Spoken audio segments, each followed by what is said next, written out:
SC ST చట్టం FIR అయిన తర్వాత దర్యాప్తు చేసే అధికారం డిఎస్పీ ఆర్ ఏసీపీకి ఉంటుంది. కానీ అసలు ఎఫ్ఐఆర్ ఇష్యూ చేయకుండా ముందు దాన్ని కాలయాపన చేయడం అనేది ఒక ప్రక్రియ నడుస్తుంది. అది ఎంతవరకు కరెక్ట్? పోలీసులకు even in judiciary also there is a less awareness on schedule caste schedule రైట్ ప్రివెన్షన్ ఆఫ్ అట్రాసిటీస్ యాక్ట్. దాన్ని ఎట్లా అర్థం చేసుకోవాలి, దాన్ని ఎట్లా అమలు చేయాలనే విషయంలో చాలా గందరగోళం ఉన్న పరిస్థితి. ఉదాహరణకి సెక్షన్ 3FG అని ఒక 2 సెక్షన్లు ఉంటాయి. అవి ఏమంటాయంటే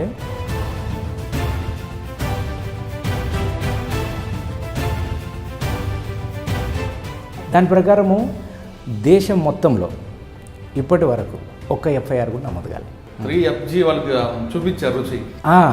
ఎస్సీ ఎస్టీ 3FG ఇది ఏం చెప్తుందని క్లాస్ అంటే అంటే కరెక్ట్ వర్డ్స్ ఏంటంటే interfere or disposes a schedule caste from his land. అంటే ఎవరన్నా ఎస్సీ ఎస్టీలో ల్యాండ్ ఉందనుకోండి, పంట అక్కడ పోనీయకపోవడం కావచ్చు, అన్నీ వస్తాయి అందులో. సార్ సాధారణంగా ఒక లేమ్యాన్కి వస్తుంది, సామాన్యుడికి అంటే ఎస్సీ అవ్వచ్చు ఎస్టీ అవ్వచ్చు, ఒక అగ్రవర్ణ వాళ్ళు అవమానపరిస్తే ఏ విధంగా అవమానపరిస్తే పోలీసు అంటే ఆ ఇన్సిడెంట్కి సంబంధించిన వివరాలు తప్పకుండా ఉండాలి. ఏమేమి కారణాలతో పోలీస్ స్టేషన్కి వెళ్ళొచ్చు అనేది. షెడ్యూల్ కులాల ఇంటి ముందు పెంట వేస్తే కూడా అఫెన్సే. షెడ్యూల్ కులాలని రోడ్డు మీద నడవనీయకపోతే అఫెన్సే. షెడ్యూల్ కులాలని ఓటు వేయనీయకపోతే అఫెన్సే. షెడ్యూల్ కులాలని ఓట్లలో నిలబడనీయకుంటే అఫెన్సే. నేను షెడ్యూల్ క్యాస్ట్ కాబట్టి ఇది నాకు జరిగింది అని నిరూపించుకోగలగాలి. కానీ ఇన్ని కేసుల్లో కూడా శిక్షలు పడకుండా లాస్ట్కి వచ్చేసరికి ఎందుకండి కాంప్రమైజ్? అయితే మన దీనికి కేవలం ఎస్సీ ఎస్టీ కేసులోనే కాదు సార్, ఏ కేసుల్లోనూ శిక్షలు పడవు. దీనికి కారణం ఏంటంటే మన system. Welcome to crime diaries. SC ST చట్టం అసలైన బాధితులకి అందుతుందా లేదా, అసలు ఆ చట్టం మీద వాళ్ళకి అవగాహన ఉందా లేదా, లేదు కొంతమంది స్వార్థపరులు ఆ చట్టాన్ని అడ్డం పెట్టుకొని అక్రమ కేసులు బనాయించుకొని వాళ్ళతో పబ్బం గడుపుకుంటున్నారు. అసలైన బాధితులకు అందకుండా కొంతమంది స్వార్థపరుల చేతిలో ఆ చట్టం పూర్తిగా ఇమిడిపోయిందా? ఇవి ఈరోజు ప్రధాన అంశాలు. ఎస్సీ ఎస్టీ చట్టం ఎంతమంది వాళ్ళకి తెలుసు, అసలైన బాధితులు ఆ చట్టం ఎందుకు తెలుసుకోలేకపోతున్నారు, కొంతమంది వ్యాపారస్తులు రియల్ ఎస్టేట్ వ్యాపారులు ఆ చట్టాన్ని అడ్డం పెట్టుకొని ఎన్ని కోట్లు సంపాదిస్తున్నారు, ఒకవేళ ఆ సెక్షన్ పెడితే బెయిల్ వస్తుందా లేదా, బెయిల్ వచ్చిన తర్వాత కొంతకాలం వరకు ఆ సెక్షన్ మీద ఛార్జ్షీట్ వరకు నడిచిన తర్వాత అసలు కన్విక్షన్ డేట్ ఎందుకు రావట్లేదు, లాస్ట్లో వచ్చేసరికి శిక్ష పడకుండా ఎందుకు ఆ సెక్షన్లో ఉన్న బాధితులందరూ కూడా పూర్తిగా విత్డ్రా అయిపోతున్నారు అనే అంశాలపై మనతో మాట్లాడడానికి ఒక ప్రముఖ అడ్వకేట్ ఉన్నారు. పేరు కార్తీక్ నాయాన్.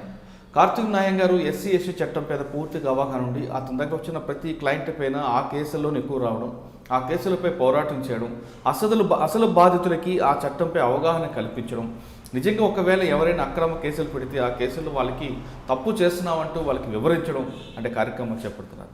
ప్రస్తుతం కార్తీక్ గారిని అడిగి ఎస్సీ ఎస్టీ చట్టం ఎంత వరకు అవుతుంది, ఆ చట్టం యొక్క లొసుగులు ఏ విధంగా ఉన్నాయి, ఆ చట్టంలో ఉన్న లొసుగులను అడ్డం పెట్టుకొని కొంతమంది స్వార్థపరులు ఏ విధంగా లబ్ధి పొందుతున్నారు విషయాలు అన్నిటి తెలుసుకుంది. కార్తీక్ గారు నమస్తే అండి. నమస్తే సార్.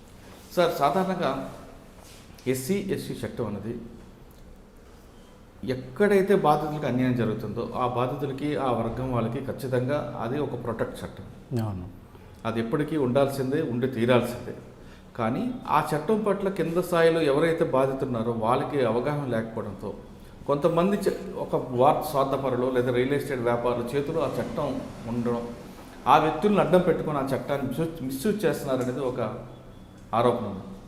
అసలు నిజమైన బాధితులు అయితే తప్పేం కాదు, కానీ వాళ్ళకి ఏదో వ్యక్తిగత అవసరాల కోసం ఈ చట్టాన్ని అడ్డం పెట్టుకొని ఆ కేసులు మాఫీ చేయించుకోవడం లేదంటే అందులో సెటిల్మెంట్ చేసుకోవడం చేస్తున్నారని వార్త.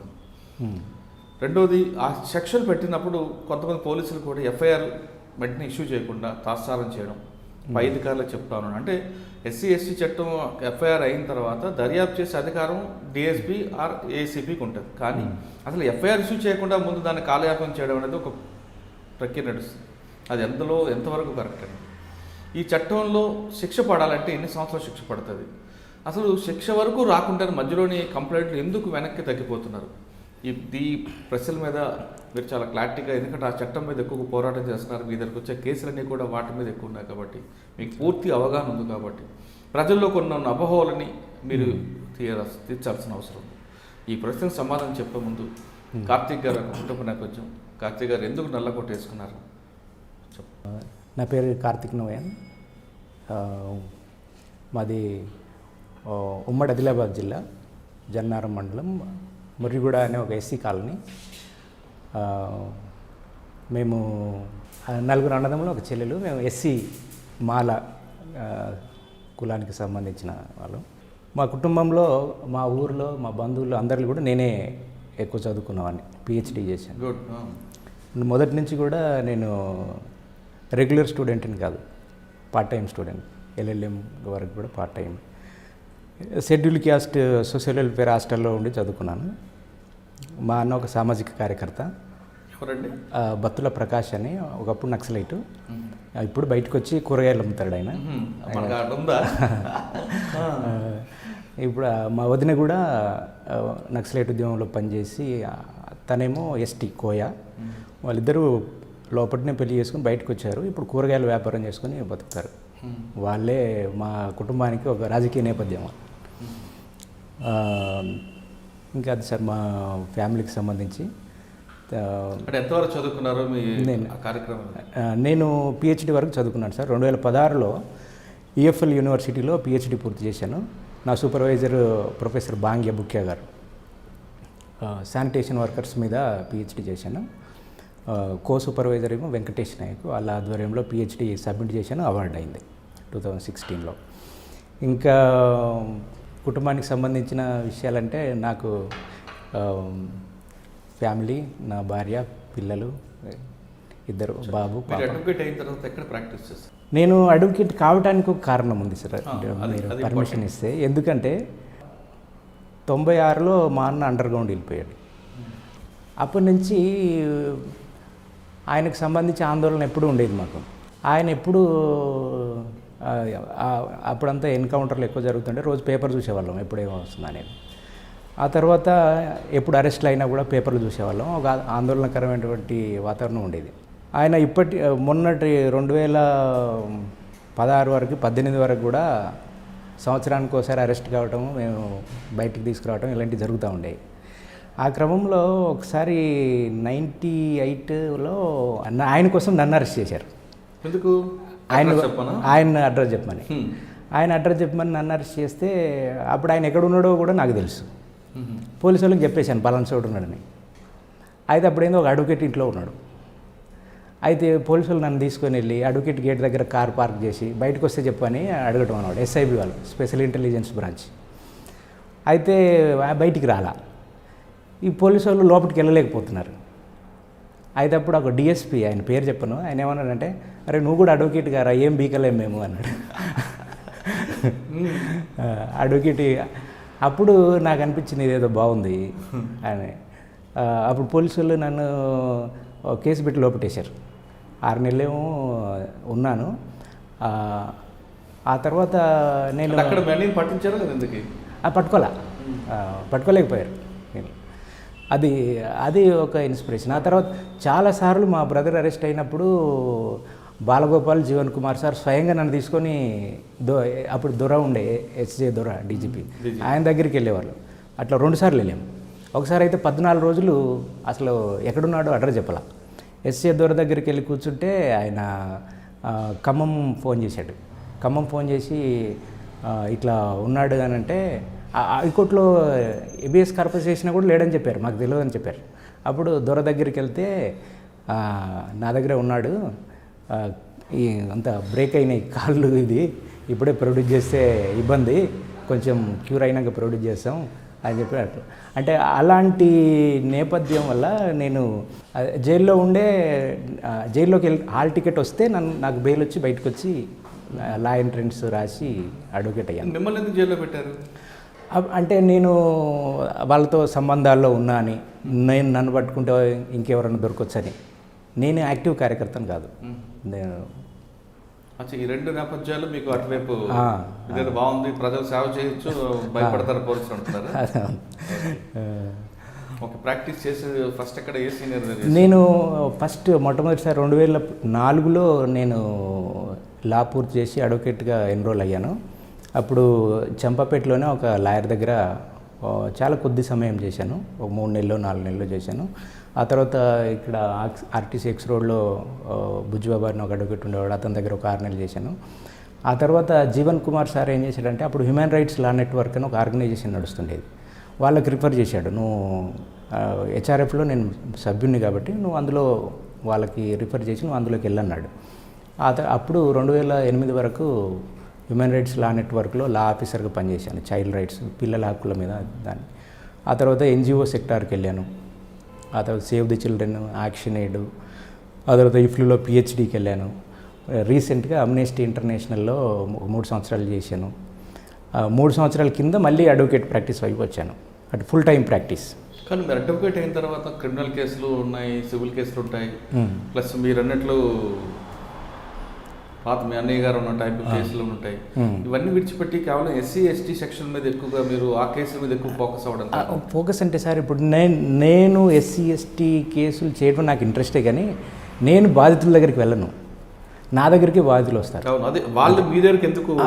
ఎందుకంటే ఒకటి మేబీ నేను from the same community SC, ఇంకొకటి ఏంటంటే నేను ఎక్కువ కమిటెడ్గా పనిచేస్తాను. అంటే ఏ కేసులో అయినా నేను కమిట్మెంట్ ఉన్నది చెప్పేస్తాను, నేను క్లయింట్కి క్లియర్గా బ్లాక్ అండ్ వైట్లో చెప్పేస్తాను, ఇది అవుద్ది ఇది కాదు, ఇది అదొకటి.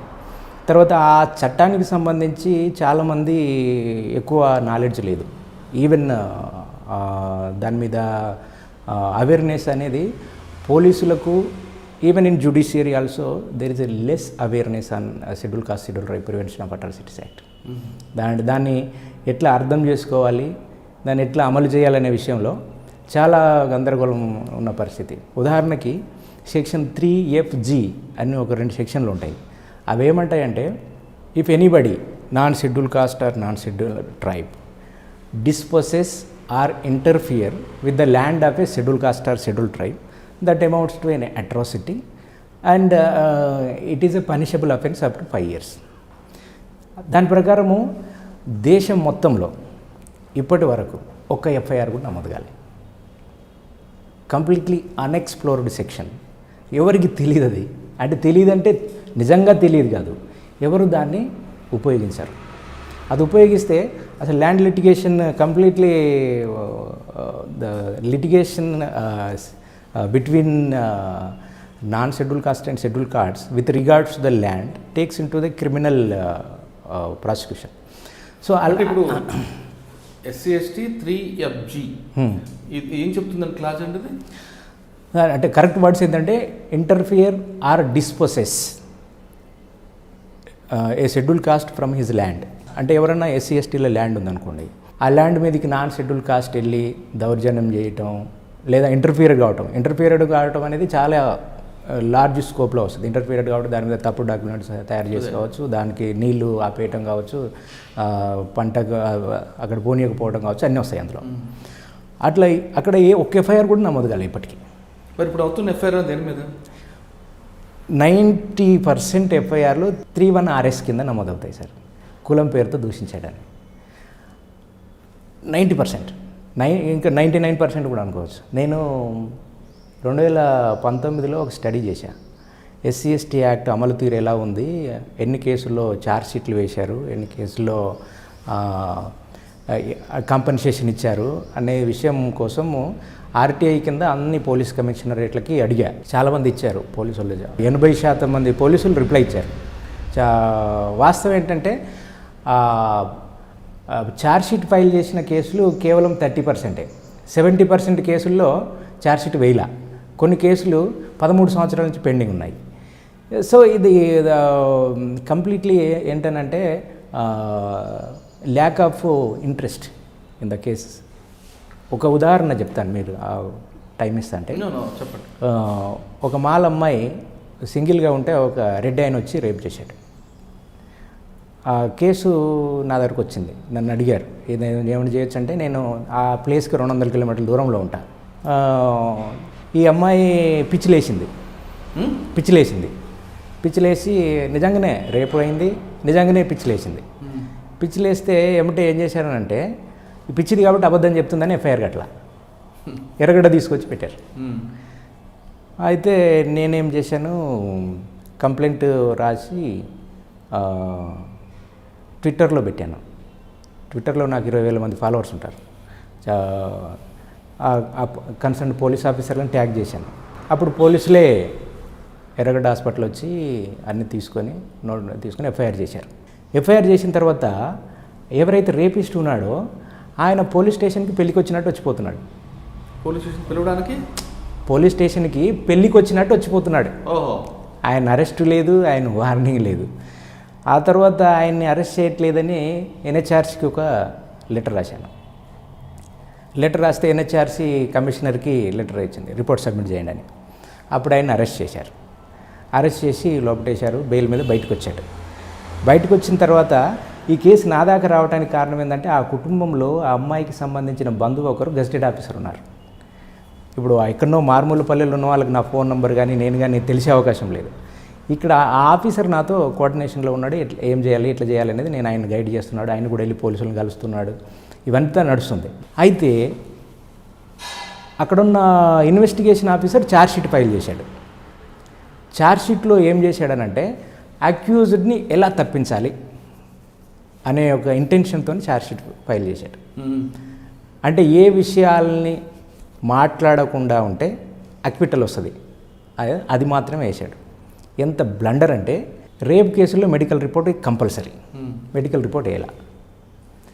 ఎంటైర్ ఛార్జ్షీట్ ఏం మాట్లాడుతుందంటే అక్యూజ్డ్ నంబర్ మీద ఒక ఫోన్ నంబర్, ఒక ఫోన్ ఉంటుంది కదా, ఆ ఫోన్ నంబర్ని ట్రాక్ చేస్తాడు ఇన్వెస్టిగేషన్ ఆఫీసర్. ఆ టైంకి ఆ రోజు ఆ ఫోను ఆ రేపు జరిగిన ప్లేస్లో లేదు. ఇది ఎంటైర్ ఛార్జ్షీట్. కాబట్టి దేర్ ఈజ్ అంటే ఎవరైనా ఏం మెడికల్ రిపోర్ట్ వేయని రేప్ కేసు ఏమవుద్ది, అది వేశారు. నేను దాన్ని ఛాలెంజ్ చేశాను. Police officer is colluded with the accused. It amounts to wilful negligence. Wilful negligence is the offence. Police officer can be punished for that offence. He will become a co accused. అది నేను ఎన్హెచ్ఆర్సీకి రాశాను. NHRC మళ్ళీ రాసింది కమిషనర్కి రాస్తే కమిషనర్కి నేను మళ్ళీ పర్సనల్గా వెళ్ళి నేను కమిషనర్ కలిసా. వేరే పని మీద వెళ్తే దీన్ని కలిసా. ఆయన నాతో ఏమన్నాడంటే అస్సలు కొను ఆడెవడో నేను ఐవోని పిలిపిస్తా, మాట్లాడతా, అట్లా ఉండదు నా దగ్గర అది అన్నాడు. ఓకే సార్ మంచిదని వచ్చేసింది. ఆ తర్వాత నాకు ఎవరైతే కేసు పంపించారో ఆయన ఫోన్ చేసి సార్ చాలా ప్రెషర్ వస్తుంది సార్, నేను తట్టుకోలేను అన్నాడు. మరి నేనేం చేయాలి తట్టుకోలేకుంటే? ఏం చేద్దాం చెప్పండి, మీరు వదిలేయండి సార్ అన్నాడు. హ్యాపీ వదిలేయటానికి నాకేమైనా ఫీజు వస్తుందా ఇలా? నా టైం వేస్ట్. హ్యాపీ వదిలేయటానికి కొట్లాడే వాళ్ళ తరఫున నేను కొట్లాడతా, కానీ మీరు వదిలేయమంటే నాకేదో పని తప్పుతుంది కదా, అందుకని నేను వదిలేశాను. చాలా ప్రెషర్. ఎవరో ఒక పెద్ద పొలిటికల్ లీడర్ నుంచి ఫోన్లు వచ్చినాయంట. ఏమొస్తుంది కొట్లాడితే, వాడు జైలుకి పోతే నీకేమొస్తుంది, డబ్బులు తీసుకోండి ఆ అమ్మాయికి ఏదన్నా ఉపయోగపడతాయి అదేనంటే నేను ఒకటే చెప్పాను, డబ్బుల కోసం కాంప్రమైజ్ కాకండి. రేప్ కేసులో కానీ మర్డర్ కేసులో కానీ కొట్లాడితే 8 లక్షలు వస్తాయి. ఎస్సీ ఎస్టీ యాక్ట్ కింద అఫెన్సెస్ అన్నిటికీ డబ్బులు వస్తాయి. 1 lakh to 8 lakhs వరకు, 8.5 lakhs వరకు. కాంప్రమైజ్ అయితే ఏమొస్తుంది? ₹1,00,000 ఇస్తాడు, 2 లక్షలు ఇస్తాడు, అంతకైతే 4 లక్షల వరకు ఇస్తారు. ఓ కేసులో 4 లక్షలు ఇచ్చి కాంప్రమైజ్ అయ్యారు నాకు తెలిసిన కేసులో. అందుకే నేను ఎస్సీ ఎస్టీ బాధితులకి, యాక్టివిస్టులకి, నాయకులకి ఎవరన్నా ఉంటే కాంప్రమైజ్ల గురించి ఆలోచించే వాళ్ళు ఉంటే, కొట్లాడితే డబ్బులు వస్తాయి, కాంప్రమైజ్ అయితే రావు. కాంప్రమైజ్ అయితే అవమానం, 2 నువ్వు తప్పుడు కేసు కావచ్చు, 3 నిజంగానే తప్పుడు కేసు కావచ్చు. సో ఇవన్నీ అసలు కేసు పెట్టడము అనవసరం. నువ్వు ఒకవేళ అలాంటిది ఉంటే చట్టం వచ్చిన నేపథ్యం ఏంది, దాన్ని మనం దేనికి ఉపయోగిస్తున్నాం, అది చాలా ఇంపార్టెంట్. అసలు ఎందుకు SC ST prevention of atrocities act తేవలసినటువంటి అవసరం వచ్చింది? 1800 సంవత్సరంలోనే బ్రిటిష్ వాడు కాస్ట్ డిజబిలిటీస్ రిమూవల్ యాక్ట్ ఉంది. అప్పుడే 200 సంవత్సరాల కింద. అంటే కాస్ట్ ఈజ్ ద ప్రాబ్లం. మనం అందరం ఫేస్ చేస్తుంది, మనకు సంబంధం లేకుండా ఏదో కులంలో పుట్టాం. ఆ కులానికి ఒక స్ట్రక్చర్ ఉంది, ఒకరు పైన కింద ఇదంతా. ఆ ప్రాబ్లం 100 సంవత్సరాల నుంచి ఉంది. కాబట్టి దాన్ని లీగల్గా ఎదుర్కోవడానికి బ్రిటిష్ వాడు చేశాడు చట్టం. రాజ్యాంగం వచ్చినాక కూడా సివిల్ రైట్స్ ప్రొటెక్షన్ యాక్ట్ వచ్చింది. ఆ తర్వాత SC ST prevention of atrocities act వచ్చింది. అయినా అత్యాచారాలు ఏమి ఆగట్లేదు.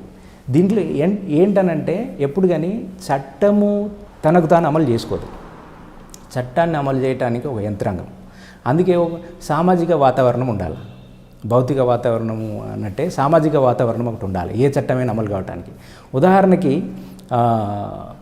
మహబూబ్ నగర్లోనూ ఒక ఏరియాలో కుల నిర్మూలన పోరాట సమితి వాళ్ళు ఒక రేప్ కేసు మీద ఎఫ్ఐఆర్ కట్టడానికి ఒక 4 రోజులు టెంట్ వేశారు, కేవలం ఎఫ్ఐఆర్ కట్టడానికి.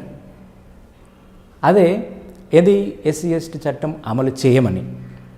అదే మహబూబ్ నగర్లో పోలేపల్లిలో స్పెషల్ ఎకనామిక్ జోన్స్ చట్టం అమలు చేయొద్దని ధర్నాలు జరుగుతాయి. బోత్ ఒక చట్టాన్ని అమలు చేయొద్దని, అంటే స్పెషల్ ఎకనామిక్ జోన్ చట్టం వద్దు, ఇది అమలు చేయొద్దు, మా భూములు పోతున్నాయి, మా జీవనోపాధి పోతుందని ఒకవైపు ధర్నాలు చేశారు. ఇంకో చట్టం SC ST prevention of atrocity act ఏమో అమలు చేయండి, మా ఎఫ్ఐఆర్ కట్టండి, మా మర్డర్ చేశారు, మమ్మల్ని కొట్టాడు, మా భూములు గుంజుకున్నాడు, రేప్ చేశాడు, ఎఫ్ఐఆర్ కట్టండి. అంటే 2 చట్టాలే, ఒకటేమో అమలు చేయొద్దని కొట్లాడతారు, ఒకటి అమలు చేయాలని కొట్లాడతారు. దీంట్లో ఏంటనంటే సమాజము ఏ చట్టాన్ని రెండింటికి ధర్నా చేసిన ఒకే సామాజిక వర్గం 2 వేరు వేరు.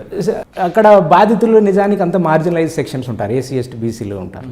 వాళ్ళు ఇప్పుడు భూములు పోయేటి వాళ్ళవే, ఇటు అత్యాచారాలు జరిగేది ఎస్సీ ఎస్టీల మీద. యాక్చువల్గా మీరు అన్నట్లుగా ఎస్సీ ఎస్టీ 3FG చెప్తుంది కదా, వాళ్ళతో బలవంతంగా వస్తే మనకి పెట్టుకోవచ్చు కదా. అదే చెప్తున్నాను, ఒక్క ఎఫ్ఐఆర్ కూడా లేదు దాని మీద ఇప్పటికి, ఒక్క సింగిల్ ఎఫ్ఐఆర్ చూడలే నేను. అందుకే టైం ఉంటే ఇంకొక ఉదాహరణ చెప్తా, అవకాశం ఇస్తే. 3FG మీద నేను ఒక పని చేశా. నేను ఛత్తీస్గఢ్లో, అంటే మనం దాని గురించి వెళ్ళే ముందు మీరు ఇందాక చెప్పిన ఒక ఎగ్జాంపుల్ ఒక చిన్న డౌట్ సార్. అమ్మాయికి రేప్ చేశాడు, జనరల్గా రేప్ చేశారని పోలీస్ స్టేషన్ వెళ్తే ఏం ఎవిడెన్స్ లేకుండా ఎఫ్ఐఆర్ ఇష్యూ చేయమని చెప్పి సుప్రీంకోర్టు ఆర్డర్స్. ఏం ఆర్డర్స్ అవసరం లేదు, అమ్మాయి నోట్ ఒక బాధిత ఒక మహిళ నోట్ నుంచి నాకు రేప్ చేశాడని చెప్తే అది ఇంకా దానికి మించిన సాక్ష్యం కూడా అవసరం లేదు, ఏం లేదు. ఎఫ్ఐఆర్ ఇష్యూ చేయకపోవడం కాకుండా దానికి మళ్ళీ ఎన్హెచ్ఆర్సీ వాళ్ళు ఇన్వాల్వ్ అయ్యి కమిషనర్ ఇన్వాల్వ్ అయ్యే వరకు ఎందుకు ఎఫ్ఐఆర్ ఇష్యూ చేయలేదండి? అంటే ఒక ఎస్సీ ఎస్టీ చట్టం వ్యక్తికి ఇంత చులకన ఉంటుందా? ఇప్పుడు ఒకటి సార్, నేను ఈ రిలవెంట్ పాయింట్ ఇక్కడ ఏంటంటే మనం మాట్లాడుకోవాల్సింది, ఏ చట్టాన్ని అమలు చేయడానికి యంత్రాంగం సిద్ధంగా ఉంది, సమాజం సోషల్ యాక్సెప్టెన్స్, సింపుల్గా సోషల్ యాక్సెప్ట్, సామాజిక ఆమోదం ఉన్న చట్టం కాదు. SC ST prevention of atrocity act సామాజిక ఆమోదం లేని చట్టం. అండి ఏదేమన్నా మీరు మళ్ళీ ఒక ట్యాగ్ కట్టి ఆ ట్యాగ్ నుంచి పంపించే వరకు అంతవరకు ఎందుకు స్పందించలేదు అంటున్నా? అడిగే వాళ్ళు లేరు. అది అన్యాయం కదండి. అన్యాయమే, అన్యాయాలు.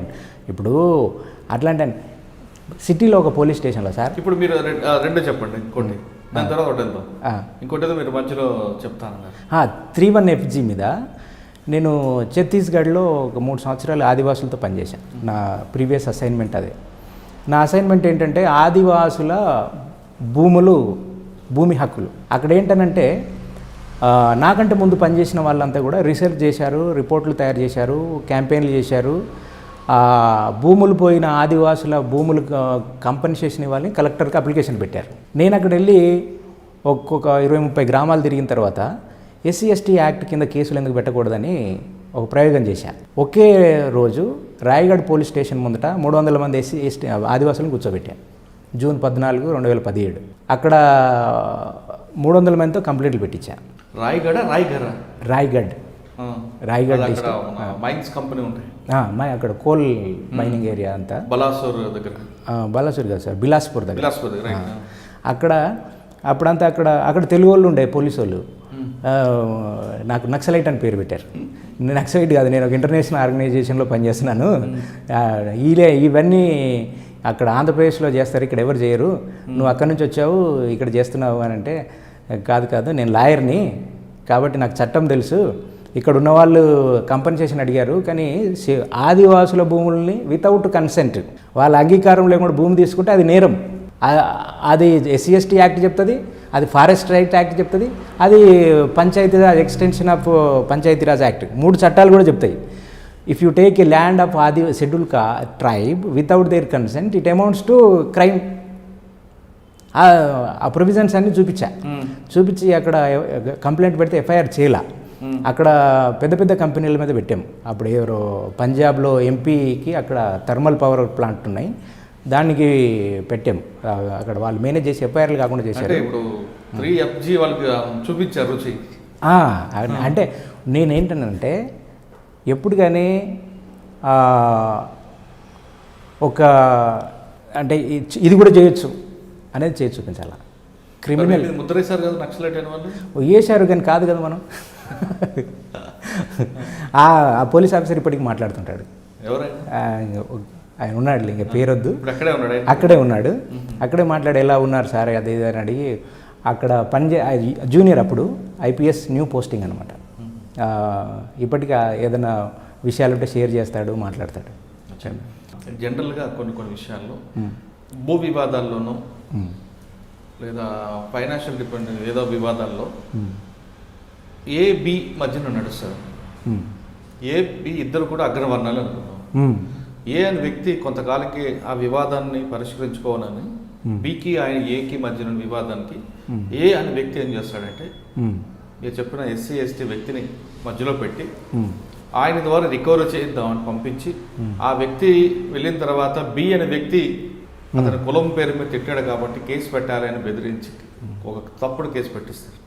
కానీ బి అనే వ్యక్తికి ఏ పంపిన వ్యక్తి కులం కూడా తెలియదు, కానీ కులం పేరు మీద తిట్టారు కాబట్టి ఒక కేసు పెట్టించి ఆ కేసుని అడ్డంగా బూచిగా చూపించి కాంప్రమైజ్ రావాలని పోలీస్ అధికారులతో నడిపిస్తుంటాడు. దానివల్ల ఎవరికి ప్రయోజనం, ఎవరికి నష్టం? అది మిస్యూజ్ ఆఫ్ లా.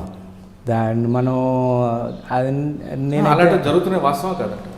నా దృష్టికి వచ్చిన వాటిలో ఒకటి కనిపించింది, దగ్గరలోనే సిటీకి దగ్గరలోనే ఒక లీడరు కార్ డ్రైవరు అవతల లీడర్ మీద పెడితే అవతల లీడర్ కార్ డ్రైవర్ యువతల లీడర్ మీద ఎస్సీ ఎస్టీ యాక్ట్లు పెట్టుకున్నారు. అది నేను చూశాను అలాంటి కేసులు. దాంట్లో వీళ్ళు పావులు మాత్రమే, అదే అన్నా వీళ్ళకి ఏం రోల్ ఉండదు. ఈయన దగ్గర దొర దగ్గర పని చేస్తాడు, దొర చెప్పినట్టు కంప్లైంట్ రాస్తే ఆయన మీద కేసు పెట్టడం అంటే ఆయన ఒక ఎస్సీని తీసుకొచ్చి ఈయన మీద కేసు పెట్టించడం. అది దాన్ని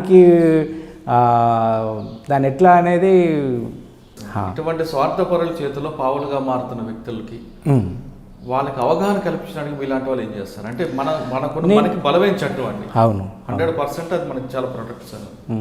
ఆ చట్టాన్ని మనం ఇటువంటి చిన్న కేసుల్లో ఎవడో స్వార్థం కోసం మనం ఎందుకు దాన్ని బలి చేసి ఆ చట్టంకు ఉన్న ప్రాధాన్యత తగ్గించుకోవాలి? అది అవాయిడ్ చేయలేం సార్. ఎందుకంటే ఇప్పుడు ఏ చట్టమైనా మిస్యూజ్ అవుతుంది.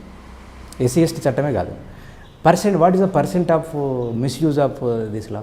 ఒకసారి ఏ చట్టమైనా అవుతుంది కాదనట్లేదు, కానీ ఎక్కువ 498A ఎస్సీ ఎస్టీ అనేది ఎక్కువ మిస్యూజ్ అవుతుందని రికార్డ్స్ చెప్తుంటాయి. 498A అనేది ఎక్కువ మిస్యూజ్ అవుతుంది కాబట్టి దాన్ని వెంటనే అరెస్ట్ చేయదంటే సుప్రీంకోర్టు అన్నది ఇన్వాల్వ్ అయ్యి దానికి 41 CRPC నోటీస్ ఇవ్వాలి, అరెస్ట్ చేయదని చెప్పి.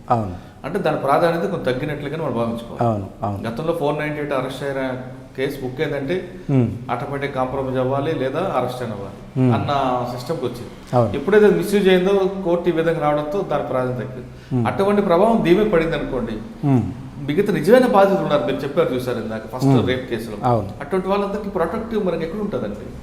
ఎస్సీ ఎస్టీ అయిందంటే ఖచ్చితంగా అని అరెస్ట్ చేయాల్సిందే, డిఎస్పీ ఏసీపీ స్థాయిలో ఎంక్వైరీ చేయాల్సింది.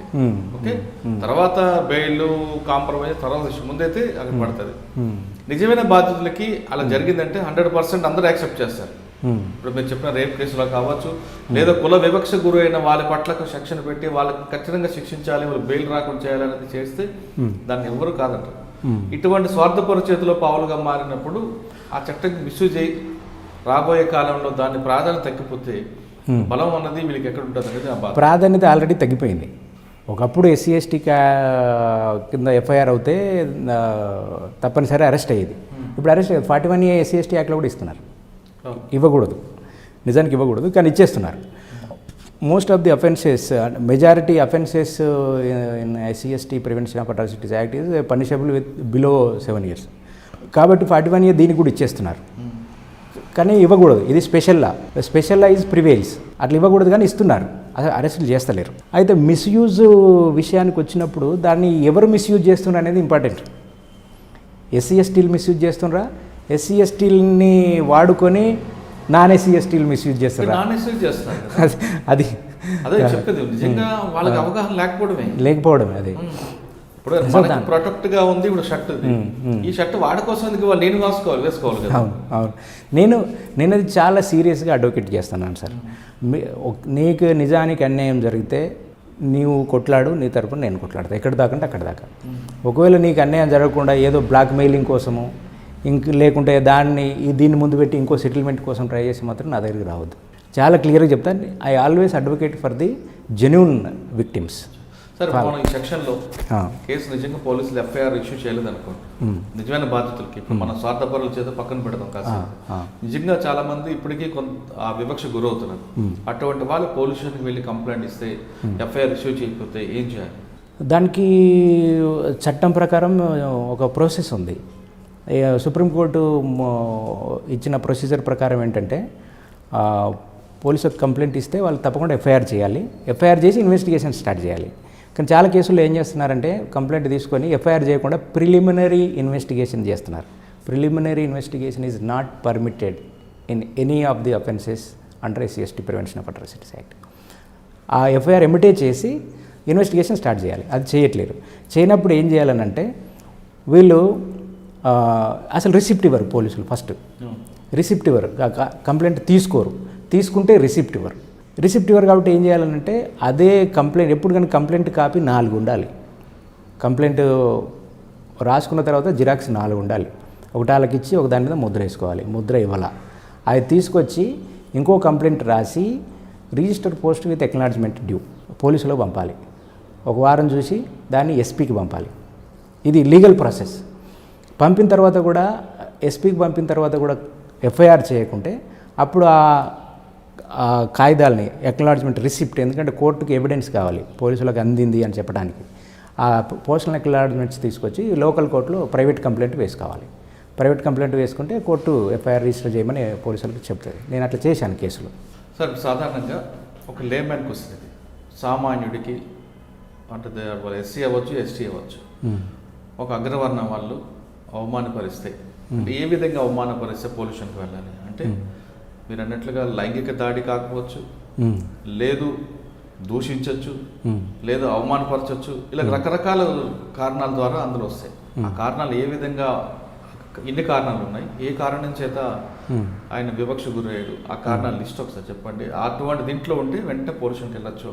వెళ్ళేటప్పుడు ఎలాంటి సాక్ష్యం ఉండాలి, ఎవరైనా ఉండాలా, లేదు ఆయన వాళ్ళిద్దరి మధ్య ఒక వ్యక్తి మధ్య జరిగినప్పుడు అవమానం కూడా కంప్లైంట్ ఇవ్వచ్చా? అయితే ప్రతి ఇన్సిడెంట్కి మీరు జర్నలిస్టులాగే 5W1H what, where, when, who అనేది ఆ ఇన్సిడెంట్కి సంబంధించిన వివరాలు తప్పకుండా ఉండాలి. అయితే ఏమేమి కారణాలతో పోలీస్ స్టేషన్కి వెళ్ళొచ్చు అనేది, షెడ్యూల్ కులాల ఇంటి ముందు పెంట వేస్తే కూడా అఫెన్సే. షెడ్యూల్ కులాలని రోడ్డు మీద నడవనీయకపోతే అఫెన్సే. షెడ్యూల్ కులాలని ఓటు వేయనీయకపోతే అఫెన్సే. షెడ్యూల్ కులాలని ఓట్లలో నిలబడనీయకుంటే అఫెన్సే. ఇట్లా ఒక లిస్ట్ ఉంది. అందుకే ఆ లిస్టులో ఏ అఫెన్స్ జరిగినా అంటే నేను షెడ్యూల్ క్యాస్ట్ కాబట్టి ఇది నాకు జరిగింది అని నిరూపించుకోగలగాలి. అది నిరూపించుకోగలిగితేనే నేను ఇప్పుడు ఉదాహరణకి కొన్ని కేసుల్లో కోర్టులు జడ్జిమెంట్ ఇచ్చాయి, రేప్ ఈజ్ ఏ రేప్. ఇప్పుడు షెడ్యూల్ క్యాస్ట్లో వాళ్ళకి అవమానం జరిగితే మీరు అంటారు ఇంటి ముందు పెంట వేసినా లేదంటే వాళ్ళ రోడ్డు నడవని బై మిస్టేక్ పెంట పడతారు, వాళ్ళు షెడ్యూల్ క్యాస్ట్ అని తెలియదు వాళ్ళకి, మరి వాళ్ళకి అప్పుడు నన్ను అవమానపరిచాను ఆయన కానీ అనుకుంటే అది కేసు అవుతుందా? అది కేసు అవుతుంది, అది నెగ్గకపోవచ్చు కానీ కేసు అవుతుంది. అంటే మీరు చెప్తున్న 20 కారణాల్లో ఇదొక కారణం. అంటే కేవలం దూషించక్కర్లేదు రైట్, కానీ ఆయన ప్రూవ్ చేసుకోవాలి. అవును. అసలు ఈ చట్టం first protection of civil rights act వచ్చినప్పుడు అది కంప్లీట్గా అఫెన్సెస్ని డిఫైన్ చేయలే.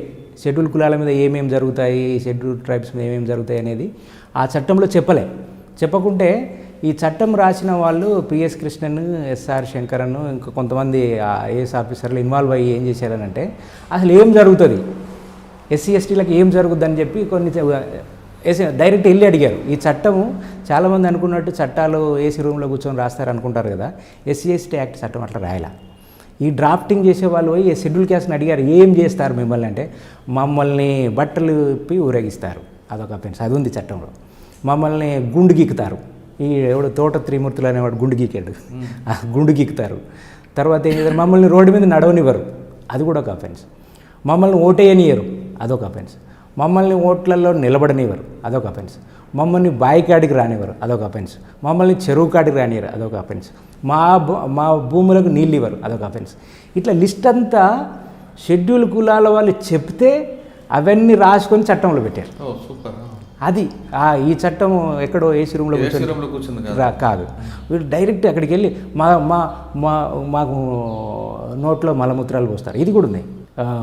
మలం తినిపించారు బీహార్లో అక్కడిక్కడ అంతటా చెప్పులు నెత్తి మీద పెట్టి ఇవన్నీ కూడా ఎక్కడో ఊహించడానికి అవకాశం లేదు ఇవన్నీ. కాబట్టి ఎస్సీఎస్ల దగ్గరికి వెళ్ళి మీకు ఏం జరుగుతాయి ఊళ్ళో అని అడిగి అవి రాసి అవి చట్టంలో పెట్టారు. ఓకే, అవి రాసి పెట్టారు. నిజంగా అటువంటి సంఘటనలు జరిగినప్పుడు వాళ్ళు ఎటువంటి సాక్ష్యాలతో పోలీసు దగ్గరికి వెళ్ళాలి? సాక్ష్యాలు ఏం సేకరించాలి? పోలీసులు తీసుకురావాలా? లేదు నిజంగా నాకు జరిగింది, నా ఇంటి ముందు పెట్టే సాక్ష్యం, ఇది అగ్రవర్ణాలు వేశారని చెప్పి సాక్ష్యం ఏముంటుంది? దానికి విట్నెస్ ఉండాలా, ఐ విట్నెసెస్ ఉండాలా, లేదా సర్కమ్స్టాన్షియల్ విట్నెస్ ఉండాలా, ఆ తర్వాత డాక్యుమెంటరీ ప్రూఫ్స్ ఉండాలా. ఇవన్నీ పెడితే నిరూపణ అవుద్ది, పనిష్మెంట్. రెండో విషయం, అందులో నేను ఎస్టీ అని ప్రూవ్ చేసుకోవడానికి నాకు కుల సర్టిఫికేట్ ఉండాలి, కుల ధ్రువపత్రం. అది చట్టంలో లేదు, కానీ పోలీసు వాళ్ళు క్యాస్ట్ సర్టిఫికేట్ అడుగుతున్నారు. ఎందుకంటే ఇప్పుడు నా తరతరాల నుంచి మా నాన్న నా తండ్రి గారు మా తాతగారి నుంచి నేను ఎస్టీ అని అవుతాను అయి ఉండొచ్చు. కాబట్టి నాకు క్యాస్ట్ సర్టిఫికేట్ ఉంటుంది. కొంతమంది క్రిస్టియన్స్ కూడా ఇప్పుడు వస్తున్నారు, వాళ్ళకి ఏమన్నా మనం చూడొచ్చు. ఆ క్రిస్టియన్స్ అంటే క్రిస్టియన్ లాంటి పేర్లు ఉన్న వాళ్ళకి, చర్చికి వెళ్తున్న వాళ్ళు, ఇంట్లో జీసస్ క్రీస్తు ఫోటో ఉన్న వాళ్ళకి పోలీసు వాళ్ళు ఎఫ్ఐఆర్ కట్టట్లే మీరు బీసీసీ కింద వస్తారని అంటున్నారు. అది చట్టంలో ఎక్కడ లేదు. వాళ్ళు కూడా మేమే ఎస్సీఏ అంటుంటారు కదా. మేము ఎస్సీఏ వాళ్ళు. ఇప్పుడు మతం మారితే కులం మారదు కదా సార్. సుప్రీంకోర్టులో కేసు పెండింగ్ ఉంది, delinking reservation caste status with religion. ఎందులోకి పోయినా ఎస్సీనే. క్రిస్టియన్ అయితే క్రిస్టియన్ మాల, మాదిగా క్రిస్టియన్ అయితే మాది Christian, Mala Christian, Reddy Christian, Brahmin Christian ఉంటుంది, కానీ క్యాస్ట్ ఎక్కడ పోదు. కాబట్టి SC ST prevention of atrocities act ఈ డిఫరెన్షియేట్ చేయాల. చర్చికి పోతే షెడ్యూల్ క్యాస్ట్ కాదు అనేది అన్లెస్ వాళ్ళు ఏదో బీసీసీ సర్టిఫికేట్తో ఉంటే తప్ప అలాంటి అవకాశం లేదు. కానీ to avoid registration of FIR police వాళ్ళు ఇవన్నీ సాకులు చూపిస్తున్నారు తప్ప అది చట్టంలో లేదు అలాంటిది. కానీ నా తరతరాలుగా నేను ఎస్టీని అయితే మాత్రం ఖచ్చితంగా అమలు చేసేయాలి, ఎఫ్ఐఆర్ అవ్వాల్సిందే. అవును. ఇటువంటి సెక్షన్తో ఉన్న కేసు మీ దగ్గరికి వచ్చినప్పుడు మీకు బాగా గుర్తుండిపోయిన కేసు చెప్పండి. నిజంగా అన్యాయం జరిగింది వీళ్ళ కోసం పోరాటం చేసి సాధించిన కేసు. నా దగ్గర 10 కేసులు ఉన్నాయి. ఒకటి మంచి చెప్పండి, బాగా గుర్తుండిపోయింది. ఒక కేసు ఇప్పుడు నడుస్తున్న కేసు చెప్తాను. నేనుగాక మొన్న మా క్లయింట్ మీద అటాక్ చేశారు. ఆ కేసు ఏంటంటే, ఒక మాదిగైన కొడుకు ఆరోగ్యం బాగలేక 1,90,000 రూపాయలు అప్పు తీసుకున్నాడు. ఈయన ల్యాండ్ కాగితాలు ఇచ్చేశాడు. ఆయన కొడుకు ఇప్పటికీ మెంటల్లీ రిటార్డెడ్, పాపం అట్లా ఉన్నాడు. వాళ్ళు ఏదో కష్టపడి ఆ 1,90,000 వాపసు ఇస్తామని వెళ్ళారు. వెళ్తే 1,90,000 రిజిస్ట్రేషన్ అయిపోయింది ల్యాండ్ వాళ్ళ పేరు మీద. దాదాపు ఒక 50-60 లక్షల ప్రాపర్టీ రిజిస్ట్రేషన్ అయిపోయింది. అప్పుడు నా దగ్గరికి వచ్చాడు.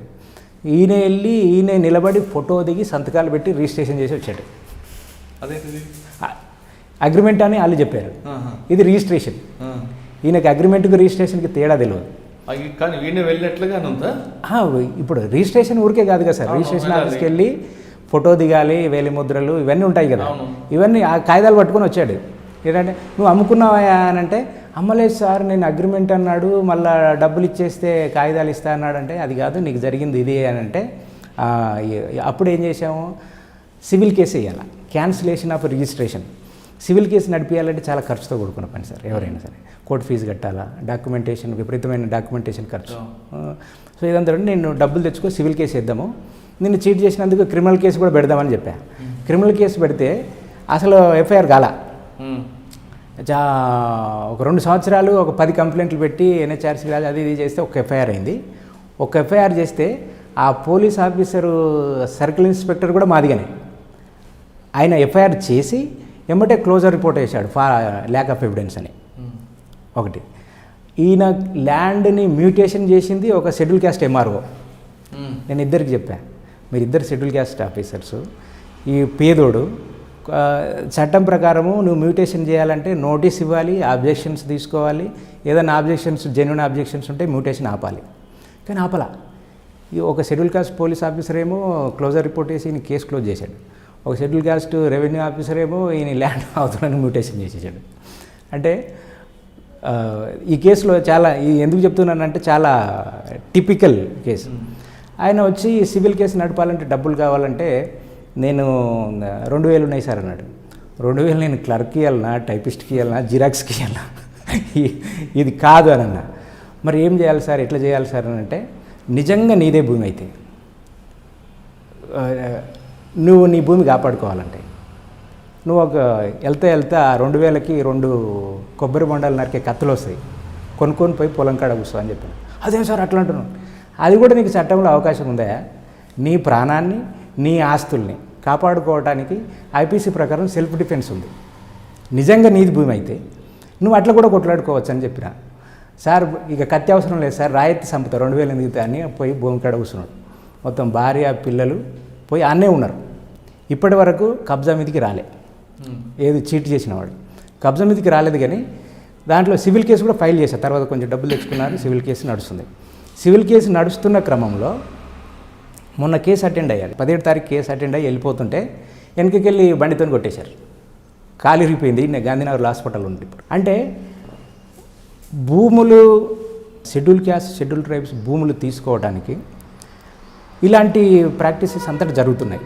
ఒకవైపు మీరు అన్నట్టు రియల్ ఎస్టేట్ బ్రోకర్లు వీళ్ళని ఉపయోగించుకోవడం ఉండొచ్చు, తప్పకుండా ఉండే అవకాశం ఉంది. అంటే నా దగ్గరికి రాలేదు అలాంటి కేసు, కానీ చాలా కేసుల్లో ఇలాంటివి జరుగుతున్నాయి. ఇంకొక కేసు కూడా చెప్తాను. ఇదే కేసులో మీరు 2000 రూపాయలు కత్తి కొనుక్కోమన్నారు, కానీ నాకు రాదు చాలు సార్ అంటే మీరు చెప్తున్నట్లుగా 3FG అనేది వాళ్ళకి ఇంప్లిమెంట్ అవుతుందని రైట్, వెరీ గుడ్. కానీ అది ట్రెస్ పాస్ కూడా వస్తుంది కదా. ఏది? ఈయన భూమిలోకి ఆయన పొజిషన్లో ఆయన ఉన్నాడు సార్, అక్రమంగా చేయించాడా? అయితే ఇందులో ఏం జరిగిందంటే, కొన్నవాడు అంటే డాక్యుమెంట్ సృష్టించిన వాడు ఎవడో సుబ్బయ్య హైదరాబాద్ పేరు మీద చేశాడు. ఆ సుబ్బయ్య హైదరాబాద్ రాడు, భూమిలో దున్నాడు, కబ్జాలోకి పొజిషన్లో లేడు. పొజిషన్లో ట్రెస్ పాస్ అయి ఉంటుంది కదా. పొజిషన్లో లేకుండా 4 డాక్యుమెంట్లు మారినాయి. 4 రిజిస్ట్రేషన్. ఎవరి పేరు తెలియదు, పేర్లు అన్నీ ఉన్నాయి కానీ ఎవరు పొజిషన్ లేడు. కాబట్టి మీ వాళ్ళు వెళ్ళి నా భూమిని కాపాడుకుంటారు. అంతే. 3FG అనేది యూజ్ చేశారు. అసలు చూసుకుందాం. ఇప్పుడు అన్యాయం జరుగుతుంటే చట్టం చేసాడు అనుకోండి మీరు అన్నట్లుగా, మరి మర్డర్ కేసు ఒకటి వద్దు కదా, అటెంప్ట్ మర్డర్ వస్తుంది కదా. ఎవరు చంపారు సార్? అసలు చంపదాకా రాదు ఏ విషయము. ప్రాణం అంటే వచ్చింది అనుకోండి, మా వకీల్ సాబ్ ఉన్నాడని చెప్పి ఆయన కత్తి చూసాడు అనుకోండి. ఇప్పుడు ఆడ ఏం ఒకటి పోయి ఎత్తి తీరుకున్నట్లే కదా ఆయన. ఇప్పుడు అది కేవలం ఒక ఎమోషన్ క్రియేట్ చేయటం తప్ప, ఆ కత్తి పట్టుకొని కూర్చుంటే నిజంగా ఎవరైనా వస్తారా సార్? పోలీస్ స్టేషన్ పోతున్నారు అంతే తప్ప. అందరూ మీకున్న క్లయింట్ లాగా ఉంటారు, కొంచెం డిఫరెంట్ క్లయింట్స్ దొరికారు అనుకోండి. కొంచెం ఎమోషనల్ అయిపోయి నా వకీల్ సాబ్ నాకు ఉన్నాడు, నాకెందుకు భయం అని కత్తి పట్టుకుని కూర్చొని వచ్చిన మీద వేసాడు అనుకోండి. లేదా కొట్టకపోయినా సార్ నా భూమిలోకి పలానా వ్యక్తి ఎల్లయ్య అనే వ్యక్తి కత్తి పట్టుకుని కూర్చున్నాడు సార్, చంపుతాను అన్నట్టు బెదిరించాడని కంప్లైంట్ ఇస్తే ఆ పోలీసు వాడు డబ్బులు తింటే ఖచ్చితంగా ఈయన మీద ఒక 506 వస్తుంది కదా, ఎఫ్ఐఆర్ అవుతుంది కదా. కానీ ఈ డిఫెన్స్లోకి వస్తాడు కదా అప్పుడు. అయితే ఇదంతా అసలు ఇన్సిడెంట్ ఈజ్ ఇంపార్టెంట్. ఒక అంటే థ్రెటనింగ్ అనేది ఒకటి ఉంటుంది, సెక్షన్ ఉంది 506 ఉంటుంది. కానీ దానికి అది ఏదైనా థ్రెటనింగ్ అని ఎవరైనా పెట్టవచ్చు. Until unless there is a incident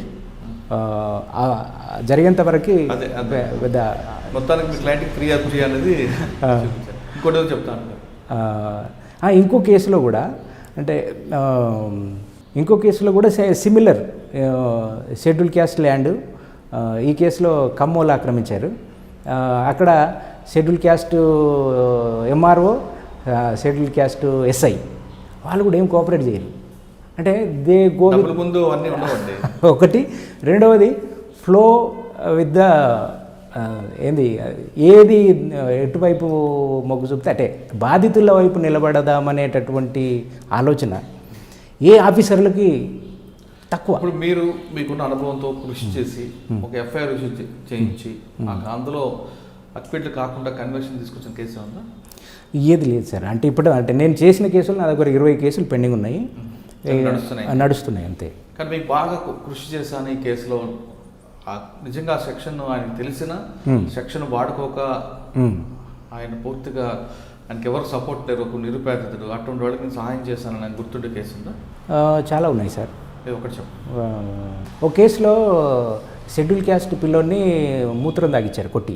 ఆ అబ్బాయి ఏం చేశాడంటే ఒక అమ్మాయితో వెళ్ళిపోయాడు, ఇద్దరు మైనర్లే.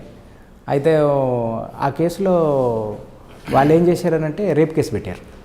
ఈ అబ్బాయి పెట్టిన ఎస్సీ ఎస్టీ కేసు రిజిస్టర్ చేసి తెల్లారి రేప్ కేసు పెట్టారు.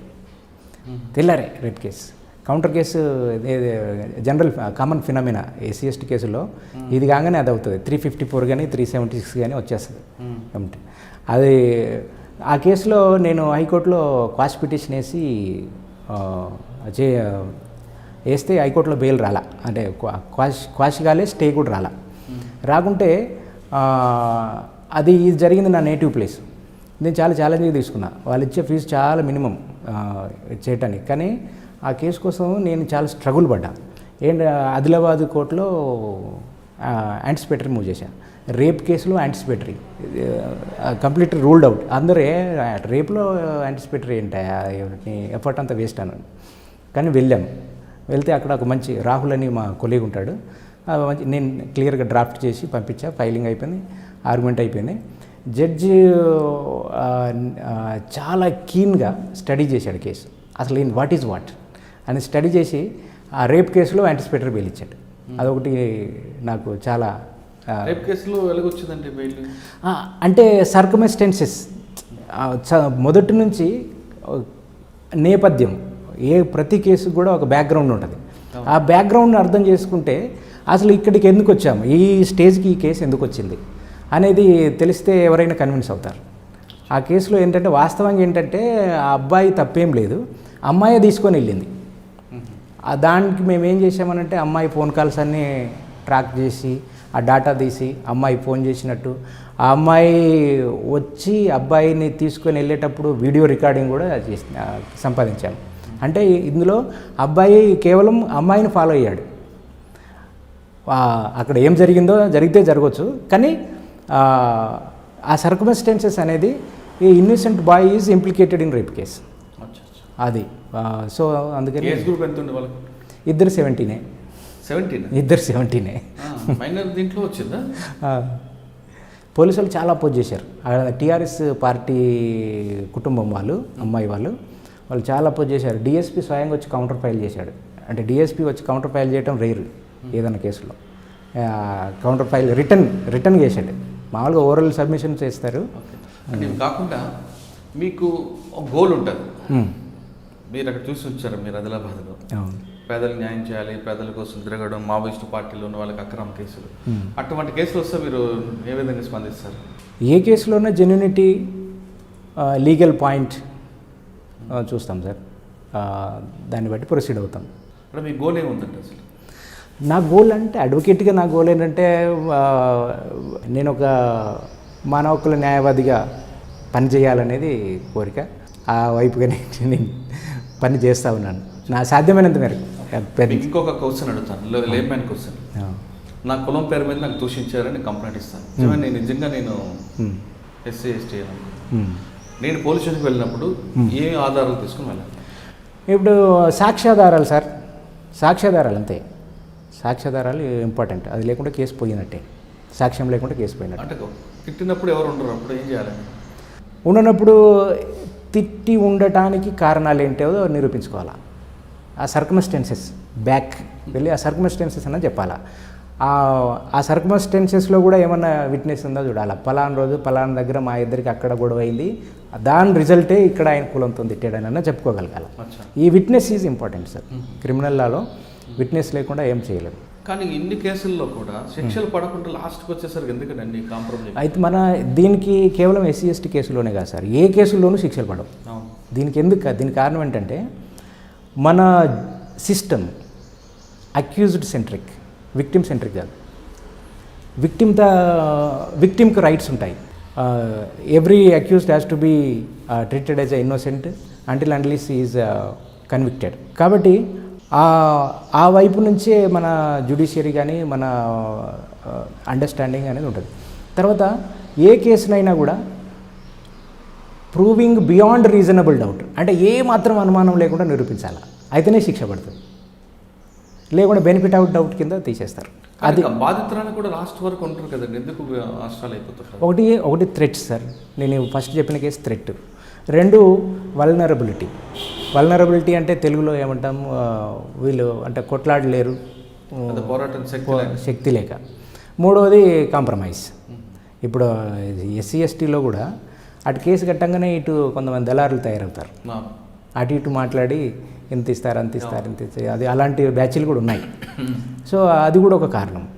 తర్వాత మెయిన్ ఇవన్నీ కారణాలు ఉండగా నేను స్వయంగా అర్థం చేసుకున్నది ఏంటంటే, ప్రాసిక్యూషన్ చేయరు సార్. నేను ఇందాక రేప్ కేసులో చెప్పినానే, మెడికల్ రిపోర్ట్ కూడా వేయకుండా ఆయన సెల్ ఫోన్ ట్రాక్ చేసి ఛార్జ్షీట్ వేసాడని.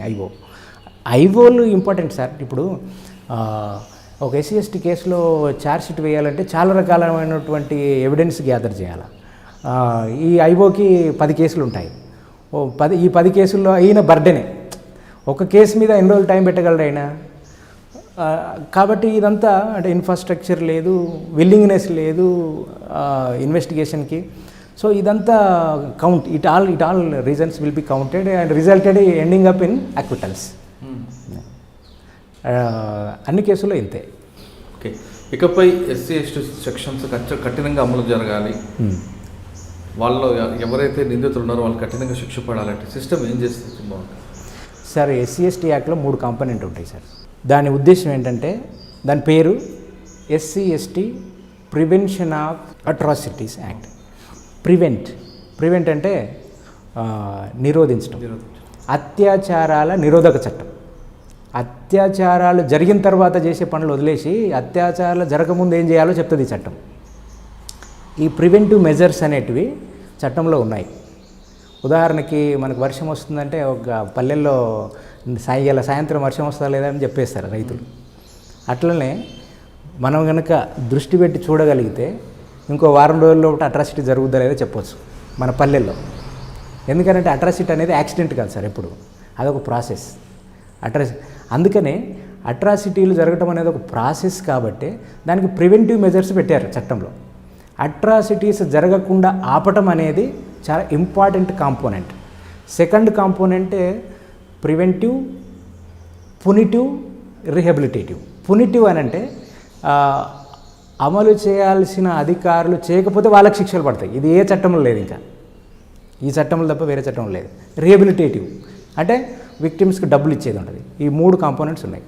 దీంట్లో ఏం చేస్తున్నారంటే, ఫస్ట్ కాంపోనెంట్ ఎవరికి తెలియదు, ప్రివెంటివ్ మెజర్స్ ఇనిషియేట్ చేయాలనేది చట్టంలో ఉంది, రూల్స్లో ఉంది. కానీ అసలు ఎవరు దాని గురించి మాట్లాడరు, దాని గురించి చెప్పరు, దాన్ని పట్టించుకోరు.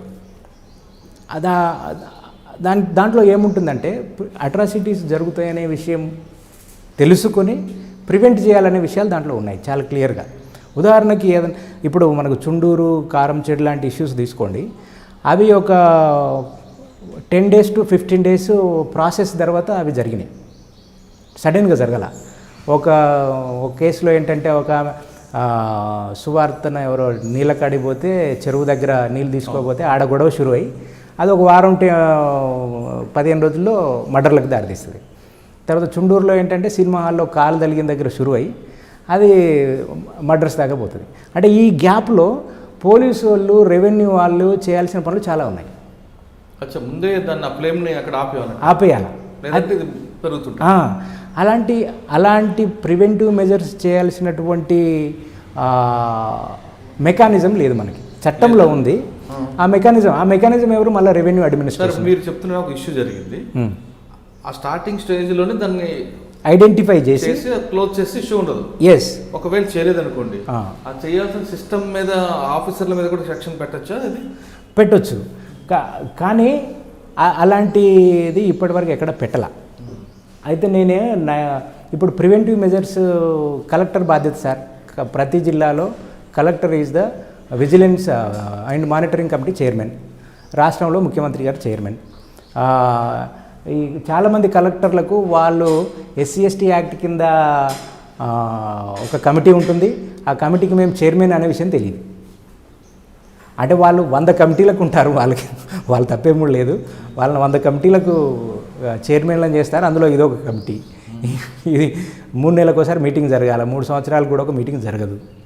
దాంట్లో సభ్యులు ఒక లాయరు, ఒక సోషల్ యాక్టివిస్టు ఇవన్నీ ఉండాలా. అది కూడా ఏదో ఉపయోగపడేదని చెప్పి పొలిటికల్ అపాయింట్మెంట్ చేసేస్తారు. ఇదే అంటే ప్రివెంటివ్ మెజర్స్ ఇనిషియేట్ చేస్తే అసలు అట్రాసిటీసే జరగవు. ఆ ప్రివెంటివ్ మెజర్స్ మీద కాన్సన్ట్రేషన్ చేయాలి సార్. అంటే సెంట్రల్ గవర్నమెంట్ నేను ప్రివెంటివ్ మెజర్స్ మీద కూడా ఒక స్టడీ చేశా. ఎక్కడ కూడా ప్రివెంటివ్ మెజర్స్ ఇనిషియేట్ చేయాల.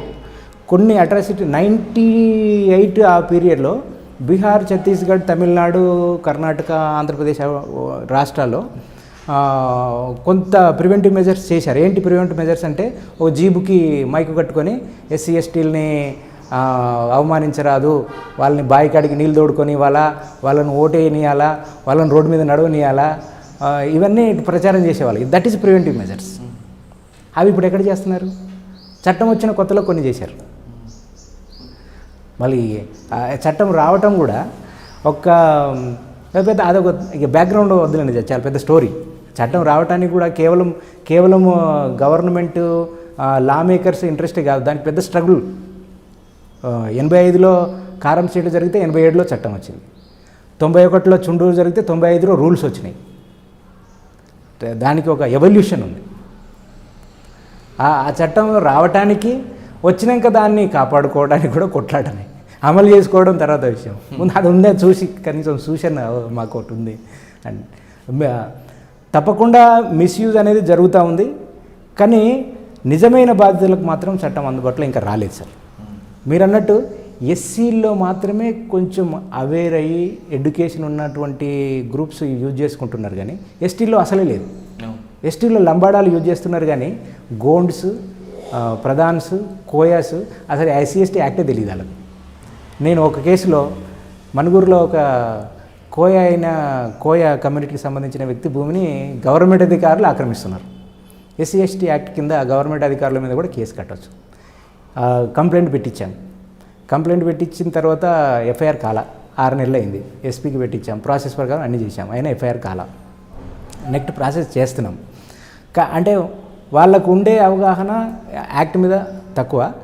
అసలు అవగాహన ఉన్న వాళ్ళకే పనులు జరగట్ల. అసలు ఇంకా ఆదివాసులకి ఆ చట్టం గురించి అవగాహన లేదు. కాకపోతే వాళ్ళు బ్లంట్ ఫైట్ ఇస్తున్నారు, కొట్లాడుతున్నారు. ఇప్పుడు లా తెలిస్తే ఏంటంటే mechanism, law is a mechanism. ఏటీఎంకి పోతే ఏ పొక్కలో కార్డు పెడితే ఎండ్లకెళ్ళి డబ్బులు వస్తాయో తెలిస్తే అది తెలుసు. లేదా అదొక మెకానిజం. లా కూడా అంతే. నీకు చట్టంలో ప్రొవిజన్ పలాని సెక్షన్ ఉంది అని అంటే దాన్ని అప్లై చేసి రిలీఫ్ పొందవచ్చు. అది తెలియకుంటే చాలామందికి తెలియదు, అందుకే సఫర్ అవుతున్నారు చాలామంది. చట్టం ఉన్న విషయం తెలియదు, ఉంటే దాన్ని ఎట్లా ఉపయోగించుకోవాలని తెలియదు. ఎట్లా ఉపయోగించుకోవాలనో తెలిసినా కూడా అధికారులు సహకరించరు. ఇవన్నీ సమస్యలు సార్. సార్ ఇప్పుడు ఎస్సీ ఎస్టీ చట్టంలో ఉన్న కొన్ని లోపాలని ఎక్కడ లూప్ హోల్స్ అవుతున్నాయో, కొంత మిస్యూజ్ అవుతుంది, దాన్ని అడ్డం పెట్టుకుని కొన్ని వర్గాలు దాన్ని బలహీనపరచడానికి చేస్తున్న ప్రయత్నాన్ని మీరు సుప్రీంకోర్టులో మహారాష్ట్రకు సంబంధించిన ఒక కేసులో జస్టిస్ లలిత్ అండ్ గోయల్ వాళ్ళకు జడ్జిమెంట్ ఇచ్చారు. ఏంటంటే 2018లో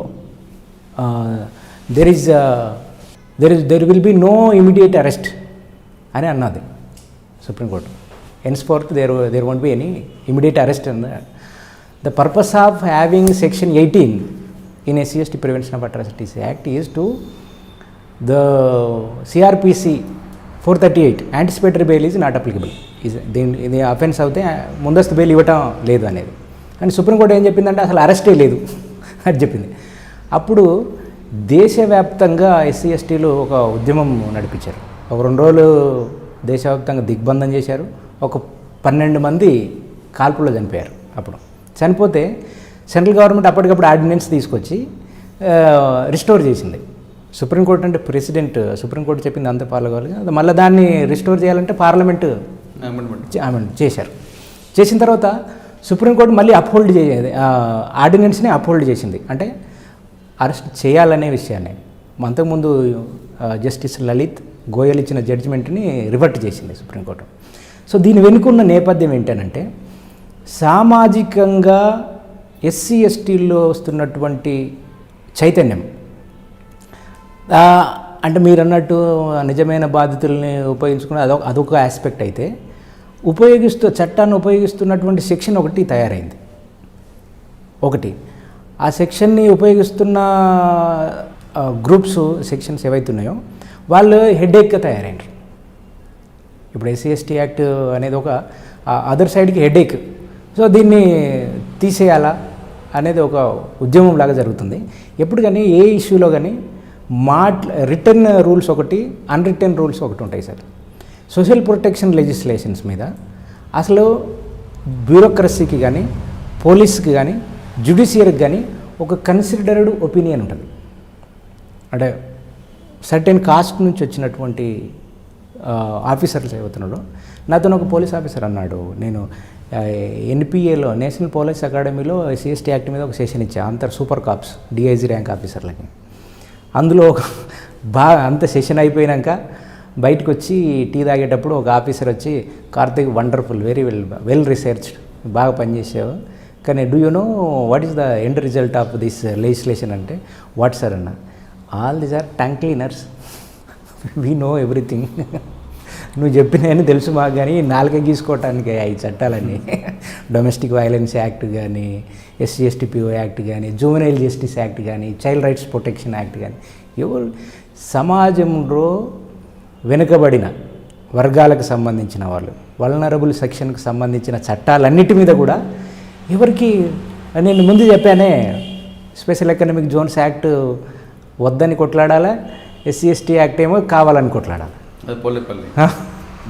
అది అంటే మెయిన్ స్ట్రీమ్ సొసైటీకి అన్రిటెన్ రూల్స్లో ఈ చట్టం ఉంది. ఈ చట్టాన్ని ఎట్లా తీసేయాలని, అందుకే నెగిటివ్ జడ్జిమెంట్ వస్తుంటాయి. మీరు ఎప్పుడన్నా ఎస్సీ ఎస్టీ కేసుని అప్హోల్డ్ చేస్తూ ఒక మంచి జడ్జిమెంట్ కానీ ఇలాంటి ఎక్కడ కనపడదు. దాన్ని ఎప్పుడు జ్యుడిషియరీ వైపు నుంచి కూడా నెగిటివ్ ప్రొజెక్షనే ఉంది. దీన్ని మిస్యూజ్ చేస్తే ఇప్పుడు యుయు లలిత్ గోయల్ ఇచ్చిన జడ్జిమెంట్లో వాళ్ళు ఏమన్నారనంటే, there is 70% of cases acquittal, 70 కాదు 90% అక్విటల్స్. ఎందుకు acquittals? Reasons for acquittal has to be studied. You can't say simply a case is acquitted, that does not mean it is a false case. False case అయితేనే acquit చేయాలని లేదు. If prosecution fails to prove the case beyond reasonable doubt, that amounts to acquittal, that doesn't mean it is a false case. ఇప్పుడు నా మీద అత్యాచారం జరిగింది, నేను కోర్టులో నిరూపించుకోలేను, సాక్ష్యాలను గ్యాదర్ చేసుకోలేకపోయాను, లేదా నా సాక్షులు హాస్టల్ అయ్యారు, అట్లా అంతరన్నా అది ఫాల్స్ కేసు కాదు కదా. సో అది ఆ లాజిక్ సుప్రీంకోర్టు జడ్జిలకు అర్థం కాలేదని అనుకోవటానికి లేదు. ఇంత జరుగుతున్న వాకపల్ లాంటి ఘటనలో ఇంతవరకు ఎఫ్ఐఆర్ ఇష్యూ కావడం వల్ల ఇది డెలిబరేట్ డిసిజన్ సార్, చేయకూడదు. ఇప్పుడు సమాచార హక్కు చట్టం కింద సమాచారం అడిగితే ఏం చేస్తారంటే, ఆ డాక్యుమెంట్స్ని కాలబెట్టేస్తారు, కాలబెట్టి అవి లేవని రిప్లై ఇస్తారు. అంటే ఈయనకే, అప్లికెంట్కే కాదు, ఇంకెవరికి కూడా ఆ డాక్యుమెంట్లు దొరకదు. అంటే డెలిబరేట్ అటెంప్ట్ అనమాట. ఏదన్నా జరగకూడదని అనుకుంటే గవర్నమెంట్ ఆఫీసర్లు 100% జరగనివ్వరు. ఆర్మీ మీద ఎస్సీ ఎస్టీ కేసు పెట్టడం అంటే జోక్ కాదు కదా, నిజానికి పెట్టాలా, అది చట్టమే. ఆదివాసులు మనుషులే, ఆదివాసులు సిటిజన్స్, వాళ్ళకు చట్టం ఉంది, రక్షణ ఉంది, వాళ్ళని చట్ట ప్రకారము కేసు కట్టాలా, వాళ్ళని సస్పెండ్ చేయాలా, కనీసం ఎఫ్ఐఆర్ కూడా కట్టకపోవడం అనేది deliberate disobedience of law by the police, by the army, by the administration. దాన్ని కాగ్నిజెన్స్ తీసుకోవాలి. అంటే ఓపెన్గా చెప్పేస్తుంది అనమాట, మీ ఆదివాసుల్ని రేపు చేసిన ఎఫ్ఐఆర్ కట్టం. అదే ఇక అన్నిటికీ కులం ఉన్నట్టే రేపుకి కూడా కులం ఉంది, ఇక అది వేరే డిబేట్. కానీ అదే చాలా కేసుల్లో Vakapalli the very sad history before us. Sir ఫైనల్గా చెప్పండి, ఇప్పుడు ఎవరికైతే అవగాహన లేదో వాళ్ళలో అవగాహన తీసుకోవడానికి మీ వంతు ఏ కార్యక్రమం చెప్పండి. నేను ఇప్పటివరకు లాస్ట్ 2 yearsలో ఒక 3 క్లాసులు ఇచ్చాను సార్ ఎస్సీ ఎస్టీ యాక్ట్ మీద. అవి యూట్యూబ్లో ఉన్నాయి, వాళ్ళు అప్లోడ్ చేశారు.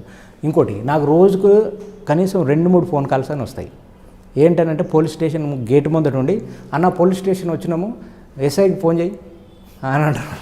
అని నేను ఫోన్ చేసే కాదు నాయన, నువ్వు వెళ్ళి ముందు కలువు మాట్లాడు, అది ఇచ్చి తీసుకుంటలేడు. తీసుకోకుండా దానికి వేరే ప్రాసెస్ ఉంది.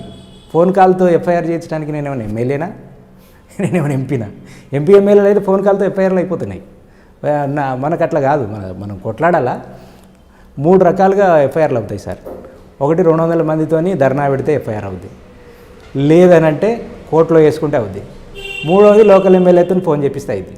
ఈ 3 అది ఏదైనా చేసుకోండి అని చెప్తాను. సామాన్యుడు వెళ్తే పోలీసులు స్పందించినట్టు ఇక్కడ సార్ పోలీసు వాళ్ళు అంటే నాకు అంటే జనరల్గా ఎవరు బ్యాడ్ ఇంప్రెషన్ ఏం లేదు, అందరూ మనుషులే. కానీ చాలా కేసుల్లో పోలీసు వాళ్ళు అన్యాయాలు చేశారు సార్.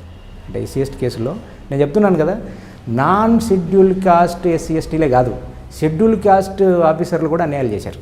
నేను 2 కేసులు కోర్టు చేశాను, పర్పస్ఫుల్లీ కోర్టు చేశాను. ఎందుకనంటే దెర్ ఇస్ నో డిఫరెన్స్. వాళ్ళు ఆ స్థాయిలో ఉండి చేయొచ్చు. అదే ఆ స్థాయిలో నాన్ షెడ్యూల్ క్యాస్ట్ ఉంటే ఫేవర్ చేయరా సార్? నువ్వు ఫేవర్ చేయకు, చట్టాన్ని ఫాలోగా, అది కూడా కావట్లా. ఇప్పుడు నిజంగా నిజమైన బాధితులు, చట్టంకి అవగాహన లేని వాళ్ళు, లేదా మా సెక్షన్స్ కేసు పెట్టట్లేదు వాళ్ళు, మీకు సంప్రదించాలంటే ఏం చేయాలి? నా గూగుల్లో నా పేరు కొడితే నా నంబర్ వస్తుంది. సోషల్ మీడియాలో నన్ను ఒక 500 వాట్సాప్ గ్రూపుల్లో యాడ్ చేశారు. ఎందులో నుంచి బయటికి రాను. అందులో మరి సాధ్యమైనంత మేరకు అన్ని కాల్స్ అటెండ్ చేస్తా, అందరికీ సలహాలు ఇస్తా, ఉచిత సలహాలు. ఏదో ఎస్సీ/ఎస్టీ చట్టం అన్నది, ఆ చట్టంలో ఎవరైనా నిజమైన బాధితులు ఎవరైనా సరే పోలీస్ స్టేషన్లో స్పందించిపోతే తనకి ఎప్పటికైనా స్పందించవచ్చు అని తనకి సంప్రదించారంటున్నారు కార్తీక్ గారు చెప్తున్నట్లుగా ఇప్పటికి కూడా చాలామంది బాధితులకి ఆ చట్టంపై అవగాహన లేకపోవడమే ఇందులో పెద్ద లూప్ హోల్ అంటున్నారు. ఖచ్చితంగా ఇప్పటికైనా సరే నిజమైన బాధితులు స్వార్థపరుల చేతుల్లో బలి కాకుండా నిజమైన బాధితులు ఎప్పుడు కూడా మీ చట్టాన్ని కాపాడుకున్నట్టు కార్తీక్ గారు సూచిస్తున్నారు. ఇది ఈ వారం కార్తీక్ గారితో ఎక్స్క్లూజివ్ ఇంటర్వ్యూ. వచ్చే వారం మరో గెస్ట్తో మళ్ళీ కలుద్దాం. అంతవరకు నమస్కారం. మీరు చూస్తున్నారు ఐ డ్రీమ్ న్యూస్ని. Please subscribe. I dreams.